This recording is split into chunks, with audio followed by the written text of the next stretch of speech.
এই মুহূর্তে নজর রাখতেই হচ্ছে মুর্শিদাবাদ জেলার লালগোলা ব্লকের তারানগর এবং রঘুনাথগঞ্জের রাধাকৃষ্ণপুর এলাকায় পদ্মায় গিলে খাচ্ছে বিঘের বিঘের জমি, ঘর বাড়ি হারিয়ে আতঙ্কে ঘুম উড়েছে লালগোলা তারানগর ও রাধাকৃষ্ণপুর এলাকায়। আজ সরজমিন খতিয়ে দেখতে হাজির রাজ্যের বিদ্যুৎ প্রতিমন্ত্রী আখরুজ্জামান, জঙ্গিপুরের সাংসদ খলিলুর রহমান, লালগোলার বিধায়ক মোহাম্মদ আলী। তারা আশ্বাস দিচ্ছেন পরিবারগুলির পাশে থাকার এবং অতি দ্রুত যাতে পুনর্বাসন করা যায় এবং স্থায়ী সমাধান অর্থাৎ বাঁধ মেরামত স্থায়ী সমাধান করা যায় সেই বিষয়ে নজর রাখছেন। পাশাপাশি ত্রাণ শিবিরে ঠিকঠাক খাবার পাচ্ছে কিনা সেই দিকে নজর রাখছে। অর্থাৎ পদ্মায় গিলে খাচ্ছে বিঘের বিঘের জমি, আতঙ্কে ঘুম উড়েছে রঘুনাথগঞ্জের রাধাকৃষ্ণপুর এলাকা এবং তারানগর এলাকার মানুষ। অর্থাৎ পরিবারগুলির পাশে থাকার আশ্বাস শাসক দলের নেতাদের। আর সরজমিনে হাজির জঙ্গিপুরের সাংসদ খলিলুর রহমান, রাজ্যের বিদ্যুৎ প্রতিমন্ত্রী আখরুজ্জামান, লালগোলার বিধায়ক মোহাম্মদ আলী। কি বললেন বিদ্যুৎ প্রতিমন্ত্রী আখরুজ্জামান, শুনুন সরাসরি। বিভিন্ন সময় দেখবেন যে আইলা বিভিন্ন যে এগুলো আছে একটা তাণ্ডব করে গোটা দেশকে তছনছ করে দিয়ে চলে যায়। পদ্মা সর্বনাশা ভাঙন ঠিক তারই একটা অংশ। কখন কোন দিক ভাঙবে কোন দিক গড়বে এটা কেউ বলতে পারে না। কিন্তু আমরা এত কিছু পরেও আমাদের মূল লক্ষ্য হচ্ছে একটাও পরিবার যাতে বিপদে না পড়ে, অসহায় না হয়ে পড়ে। তাদের পাশে আমাদের সরকার মানবিক মুখ নিয়ে দাঁড়াবে, আমরা থাকবো, এটাই আমাদের অঙ্গীকার। তো এই জায়গায় যখন প্রথমেই এরকম পরিস্থিতি তৈরি হয়, এই গ্রাম পঞ্চায়েতে আমার ত্রিস্তর পঞ্চায়েতের প্রধান, পঞ্চায়েত সমিতি, আমাদের সমস্ত জনপ্রতিনিধি, বিডিও, ইরিগেশন দপ্তর, আমাদের সরকারের পক্ষ থেকে সরকারের নির্দেশে তারা ঝাঁপিয়ে পড়ে এমার্জেন্সি ভাবে তাদেরকে পরিষেবা দেওয়ার চেষ্টা করেছে। যে পরিবারগুলো পদ্মার তলে তলিয়ে গেছিল তাদেরকে আমরা স্কুলে রেস্কিউ করেছি। তাদের যাতে খাওয়ার কোনো অসুবিধা না হয়, খাবারের কোয়ালিটিগত দিকগুলো আজকে আমরা যাব, এখনো দেখব সেখানকার শিবিরে যারা আছে তাদেরকে পরিষেবার ক্ষেত্রে কতটা পাচ্ছে বা তার স্যাটিসফাইড কি না।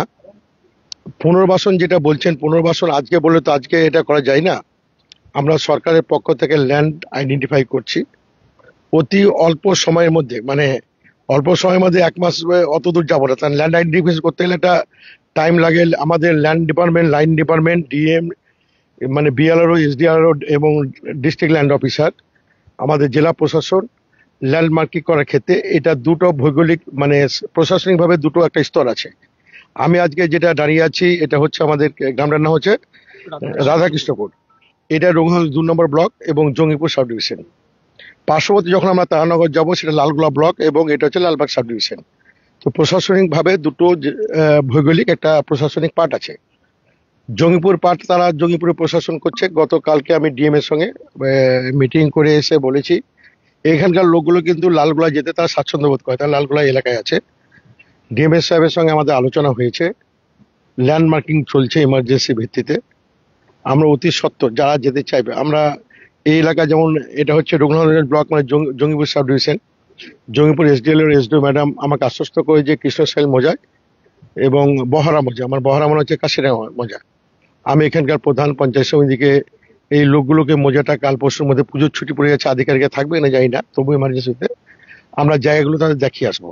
দুটো জায়গা আমরা আইডেন্টিফাই করতে পেরেছি, কৃষ্ণশাইল মৌজা এবং বহরা মৌজা।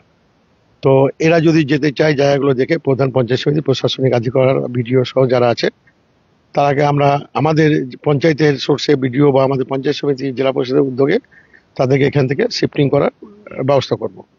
পরবর্তীকালে আমাদের নেত্রীর সঙ্গে আমাদের কথা হয়েছে, বাংলার মুখ্যমন্ত্রী, যে আমাদের আবাস যোজনা বলছে, ওটা তো নাকি বাংলার বাড়ি, ডিসেম্বরে যে একটা লিস্ট রিলিজ হবে, এখানে পদ্মার গর্ভে যারা ক্ষতিগ্রস্ত যে পরিবারগুলো আছে আমরা প্রশাসনের কাছে অনুরোধ করেছি যে তালিকায় যাতে নাম নথিভুক্ত করা হয়, একটাও পরিবার যেন বাদ না যায়। প্রশাসনের পক্ষ থেকে আমাদের কনফার্ম করা হয়েছে যে তাদের উদ্যোগ নিয়েছে, তারা সেই তালিকাগুলো করছে এবং আশ্বস্ত করেছে এরা রাজ্যের কাছে পাঠাবে এবং একটাও বাড়ি যাতে বাদ না পড়ে আমরা সেদিকে লক্ষ্য রাখছি। তো পুনর্বাসন তো আমরা জায়গা ল্যান্ডমার্ক আমরা তৎপরতার সঙ্গে আমরা এগিয়ে চলেছি এবং তাদের আবাস বাংলা আবাসে ডিসেম্বরে বাড়িও দেব। এই সময় তাদের যেটা খাওয়া এবং পড়া, যদি তাদের চাদর মানে ড্রেস ফ্রেস যদি কেউ টানতে না পারে বলে প্রশাসন এখানে পাঠিয়েছেন যে মানুষগুলোর কাছে একবার এসে কথা দিয়ে চলে গেলাম আর খোঁজ খবর রাখলাম না, এটা তো হতে পারে না।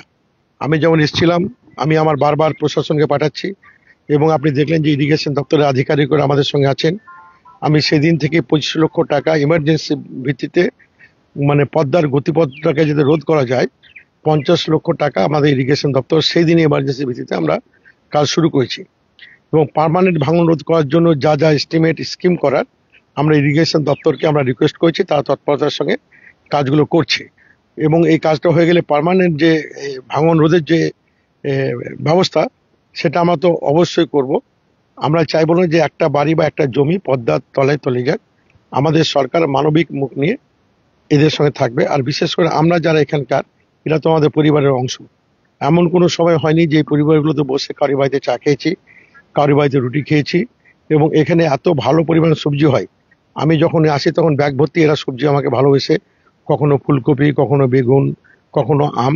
তো এটা আমাদের লটকানা ফসল যেটা বলি, একটা উর্বর জায়গা, এই জমিগুলো চলে যাচ্ছে, এটাও যাতে না যায় আমাদের প্রশাসনের পক্ষ থেকে যা যা করার আমরা করবো। এর আগে বলেছি, আজকে বলেছি, কিন্তু প্রাকৃতিক বিপর্যয় যখন অঘটন ঘটে কাউকে বলে করে আসে না, এটা উপর আল্লাহ তাআলার উপর ছেড়ে দিতে হয়। কিন্তু আল্লাহ তাআলার উপর ছেড়ে দিয়ে তো আমরা বসে থাকতে পারি না। আমাদের সরকার